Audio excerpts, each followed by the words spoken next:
So my daughter and I had a chance to go to Trader Joe's the other day, which we don't normally do because it's so far away. But we were on the other side of town and we thought that we would step in and see what they had to offer for somebody who's had bariatric surgery. So we got all kinds of really awesome stuff and I'm really excited to tell you all about it.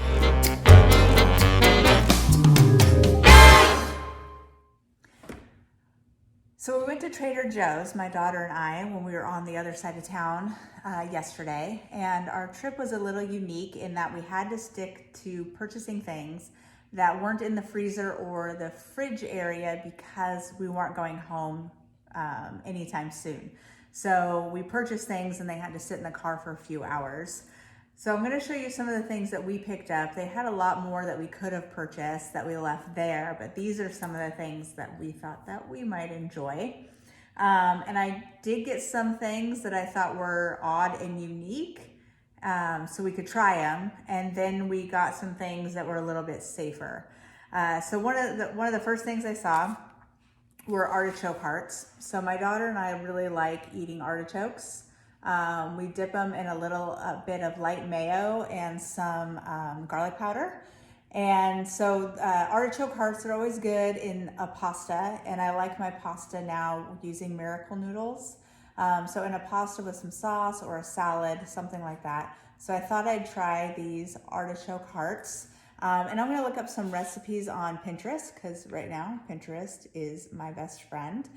So what I'll do is I'll look up some recipes for these and then I'll put them in the notes below. So here are the nutrition facts for this guy.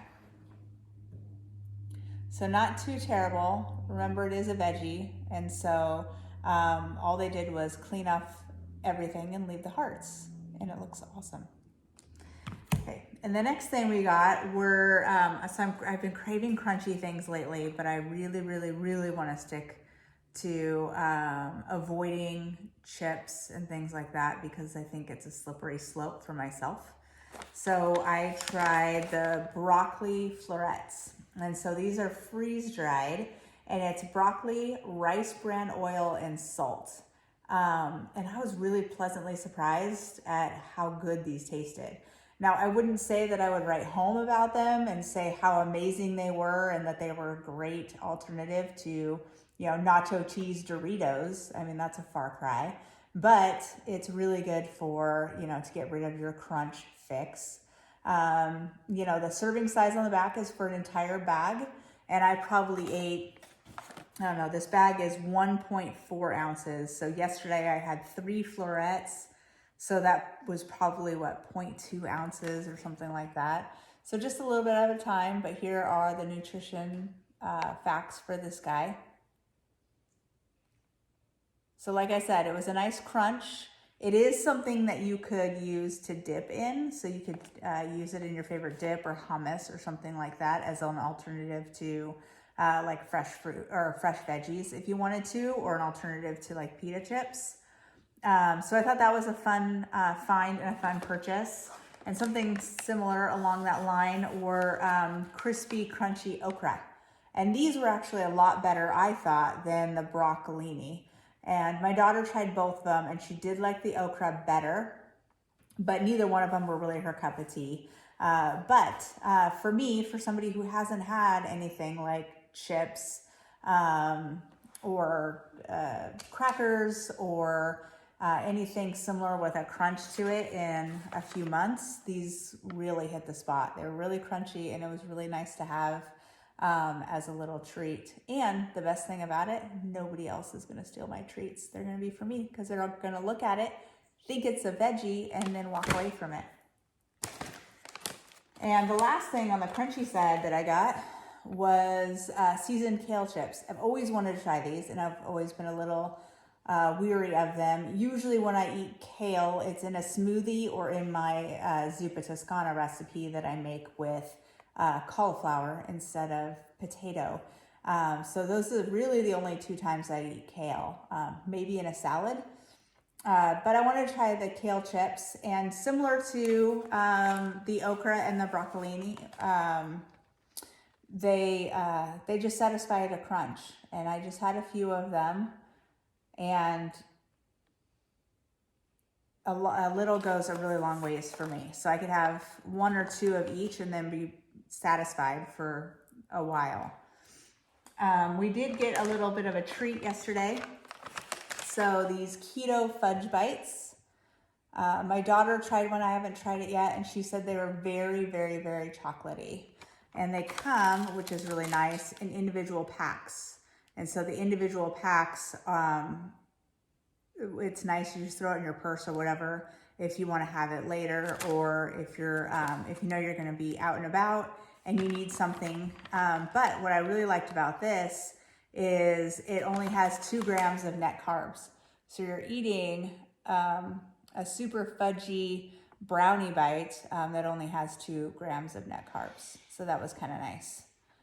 I still think the calories are a little high, but it's got, you know, a lot of protein and not very many carbs. And so if you're doing this as a treat, as a every once in a while type thing, I think that they will be really good.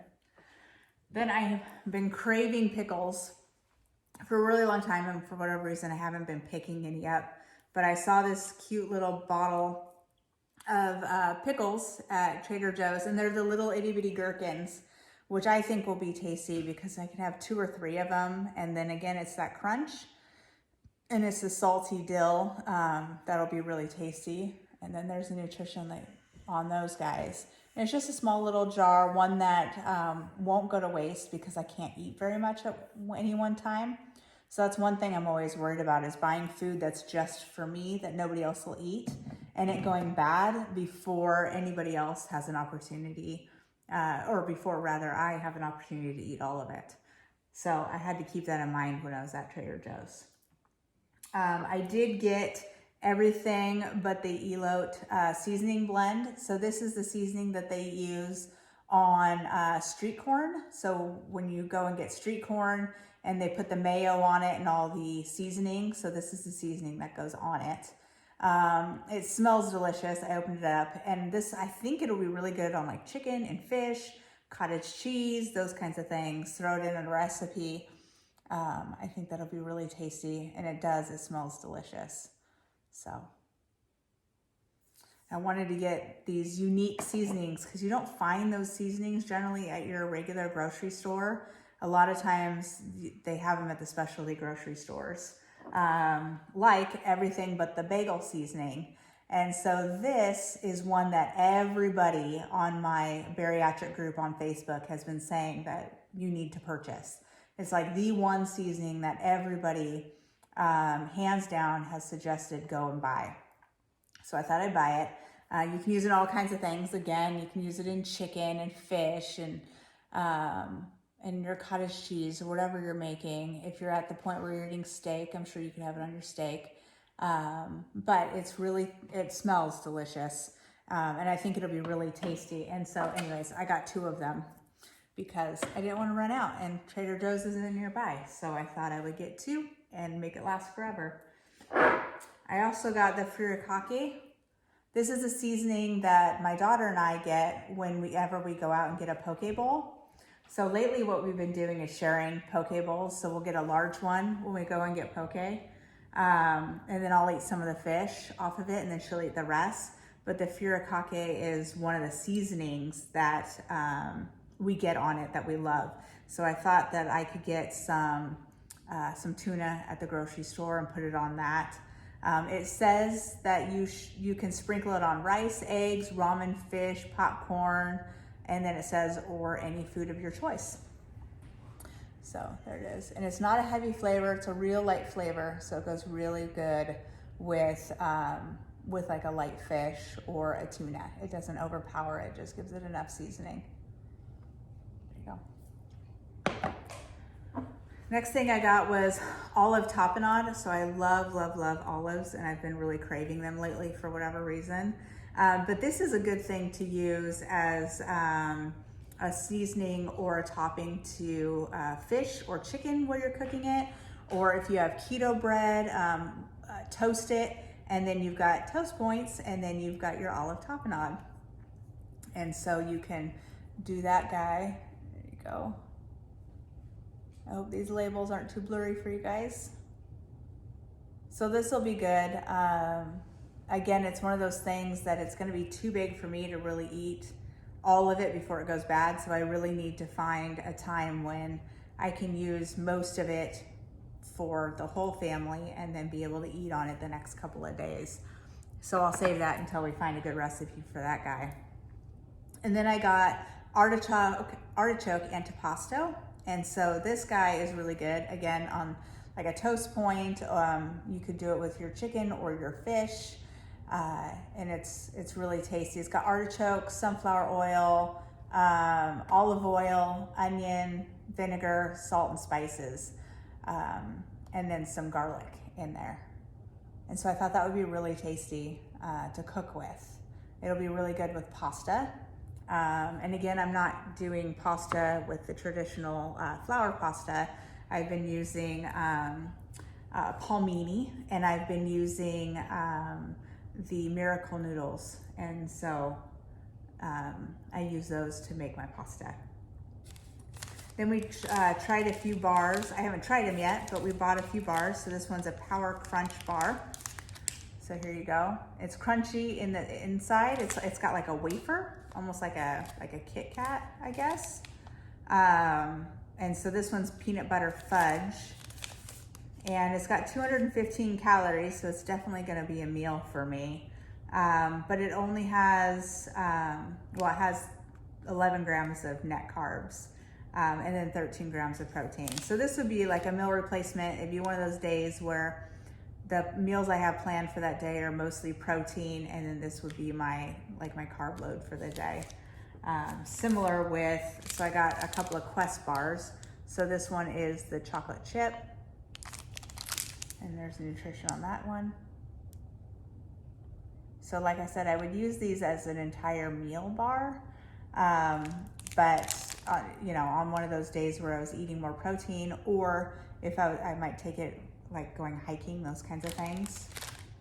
And then we tried this one. So this one's halfway gone, but this one is the cookies and cream.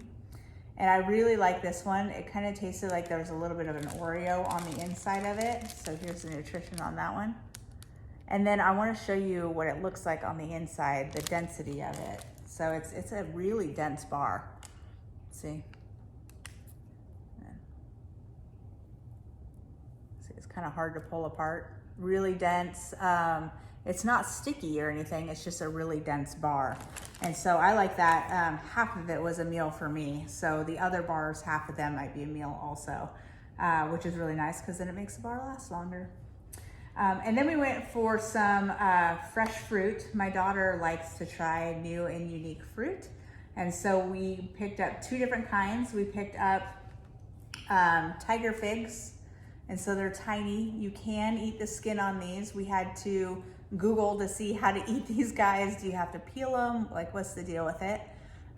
You can eat the skin. I ate the skin on mine, but my daughter didn't like the texture. It kind of has like a weird texture on the front. I would say similar to like a cat's tongue. I don't know, it's a little sandpapery. It didn't bother me, but it bothered her. This is what it looks like. I cut them in half already, so you can see what it looks like on the inside. And so what you can do is just scoop it out and eat the inside. And I think it tastes like an underripe cantaloupe, so not quite as sweet as a cantaloupe, not quite as flavorful. But I'm gonna let them sit for a few days and see if they'll get ripe and taste different. And then the next fruit we got this one because it's really weird. I've seen it before, but I've never tried them. They're rambutan. And so what I wanna show you guys this. I'm just curious who the first person was who decided, seeing one of these on the ground, that, oh, that looks like a really good thing to eat. Yeah, I should put that in my mouth. So anyways, it's weird. It's pokey. These don't hurt. They're very flexible, kind of like a really flexible brush, but it is hard on the outside. And so what you do is you cut around the edge and then you pull it off. And then it looks like one of those EOS chapsticks, see? And then you eat it. And I guess there's supposed to be a pit on the inside of there.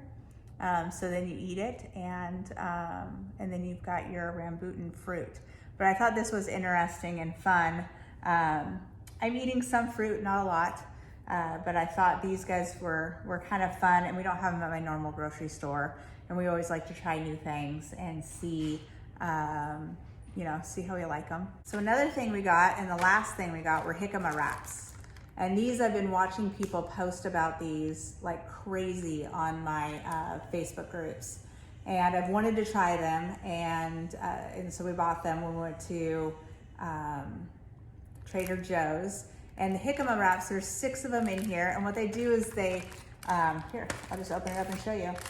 So they cut up jicama really thinly, and then, see, they're really flexible. And they say that you use them as like a taco alternative. So a taco shell, and then you fill it with taco meat. So I was really curious about those, really interested, because I like jicama. I like it because it's crunchy. I usually dip it in some sort of a, like a, I don't know, like a ranch dip or something like that. So I thought I would try the jicama. So I would love to know what your favorite thing is at Trader Joe's. And then definitely next time I go, we're gonna look at stuff in the freezer section and in the refrigerated section, because there were a ton of cheeses I wanted to try, some charcuterie things, a bunch of meats. Yeah, it all looked really delicious. A ton of veggies. They had the most amazing looking tomatoes, big heirloom tomatoes that I thought were, yeah, they looked like they were to die for. So thank you for following along. Please hit the subscribe button, and don't forget to like the video. Thanks, guys.